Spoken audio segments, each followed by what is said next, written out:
Salam dalam kasih Kristus. Kali ini saya akan membahas tentang podcastnya Dunitan, dan ini podcastnya. Umur hidupnya, Yesus tidak pernah diceritakan menyebut Tuhannya dengan sebutan Eli. Cuma sekali-sekalinya ketika di atas kayu salib dia nyebut Eli, Eli. Pertanyaan gue kan, lu dari kecil sampai gede nggak pernah nyebut sosok Eli. Tiba-tiba di atas kayu salib Eli, Eli. Kira-kira itu Yesus bukan? Dalam podcast itu, Donitan mengatakan bahwa Yesus itu memanggil Tuhan itu dengan sebutan Bapa. Tapi ketika disalib, Yesus memanggil Tuhan itu dengan sebutan Eli atau Eloi bahasa Arab. Karena itu, apakah yang disalib itu Yesus? Ini pertanyaan retoris. Sebenarnya dia mengatakan bahwa yang disalib itu berarti bukan Yesus. Nah, ini cara berpikir atau logika berpikir yang salah, yang kita sebut non sequitur. Bahasa kerennya kesembung bawa balok, nggak nyambung, Don. Jadi apakah dengan sebuah panggilan, sapaan kepada seorang yang dengan cara yang berbeda, kemudian identitas orang itu yang memanggil itu berbeda? Saya kasih contoh. Anak saya selalu panggil saya papi, tapi ketika dia di rumah sakit, dia lagi sakit sekali, dia bilang, "Papa sakit sekali." Apakah saya bilang, siapa kamu? Kau bukan anak saya. Anak saya harus panggil saya papi. Apakah seperti itu? Jadi sekali lagi ini kesalahan berpikir dari Donitan. Masa hanya gara-gara Yesus panggil Tuhan itu dengan sebutan Eli atau Eloi, maka itu bukan Yesus. Selanjutnya, Donitan ini memberikan false dilema yang palsu. Seolah-olah hanya ada dua pilihan. Kalau Yesus harus panggil Tuhan itu Bapa. Kalau tidak memanggil Tuhan itu selain Bapa, maka itu bukan Yesus. Ada banyak hal, ada banyak faktor yang menentukan bahwa ini adalah Yesus. Kita bisa lihat konteksnya, kita bisa melihat bahasanya, kita bisa melihat situasinya. Harusnya menanyakan, bukan langsung memberikan sebuah kesimpulan. Mengapa Yesus memanggil Tuhan itu dengan sebutan Eli atau Eloi? Nah, ini apa yang dikatakan oleh Alkitab.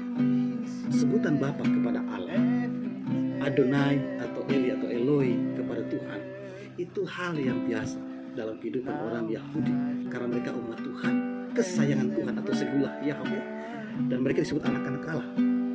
Tuhan adalah Bapa mereka.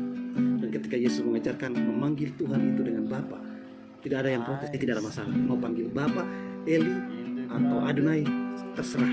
Kemudian ketika Yesus memanggil Allah atau Tuhan itu Eloi atau Eli lama sabatani, itu Yesus sedang menggenapi nubuatan dalam Mazmur pasal 22.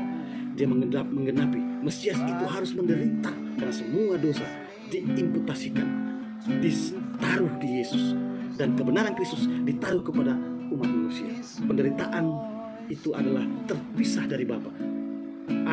Allah Anak dan Allah Bapa tidak pernah terpisah relasinya.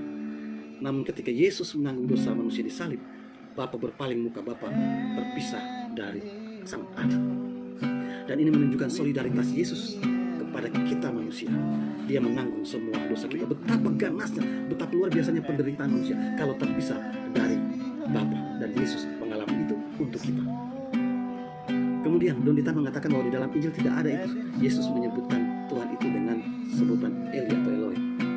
Yohanes pasal 20 ayat 17, ketika Maria Magdalena bertemu dengan Yesus saat Yesus bangkit, Yesus berkata, "Aku akan pergi kepada Bapakku dan Bapamu, Allahku dan Allah." Jadi tidak benar bahwa di kitab Injil tidak ada tertulis itu. Kesimpulannya, cara berpikir dan logika berpikir Donitan itu salah. Yesus yang sama, yang lahir, yang hidup bersama-sama dengan murid-murid yang mengajar, itulah Yesus yang sama juga yang mati di kayu salib, yang memanggil Eli, Eli lama sabatani. Donitan memang berusaha untuk mencari kontradiksi untuk dilawan oleh dia. Tetapi ingat, Alkitab adalah kebenaran. Alkitab tidak mungkin salah kalau menemukan kontradiksi. Kita saja yang belum menemukan apa maksud dan arti dari hal yang kelihatannya kontradiksi itu. Alkitab adalah kebenaran. Dia akan menyinari semua orang yang membacanya. Semakin hari orang itu disinari, ada banyak kegelapan yang akan ditinggalkan. Namun kalau orang itu masih tetap mau di dalam kegelapan, maka dia akan mengalami penderitaan. Cara terbaiknya percaya kepada kebenaran Alkitab. Saya tahu bahwa Donitan ini sedang menggiring opini bahwa yang ada di salib itu adalah bukan Yesus, tapi orang yang diserupakan, yang diganti. Ini kan imannya Donitan berdasarkan kitab sucinya. Saya tetap menghargai, saya tetap menghormati. Itu imannya. Namun jangan memaksakan apa yang ada di Alkitab untuk disamakan dengan apa yang ada dalam Al-Quran. Isa Al-Masih di dalam Al-Quran, deskripsinya, teologinya di dalam Al-Quran itu berbanding terbalik dengan apa yang ada di dalam Alkitab. Jadi jangan disama-samakan, jangan dipaksakan untuk disamakan. Marilah tetap bertumbuh di dalam iman Anda. Kami orang Kristen bertumbuh di dalam iman terhadap apa yang dikatakan Alkitab. Dan sebagai umat Tuhan, mari kita tetap kuat di dalam iman kepada apa yang diajarkan oleh Alkitab, apa yang disaksikan oleh Alkitab, yang mengatakan keselamatan hanya di dalam Yesus Kristus satu-satunya. Dia yang telah menderita mati di kayu salib, bangkit dan nanti akan datang untuk menghakimi semua orang di dunia ini. Tuhan Yesus memberkati kita. Soli Deo Gloria.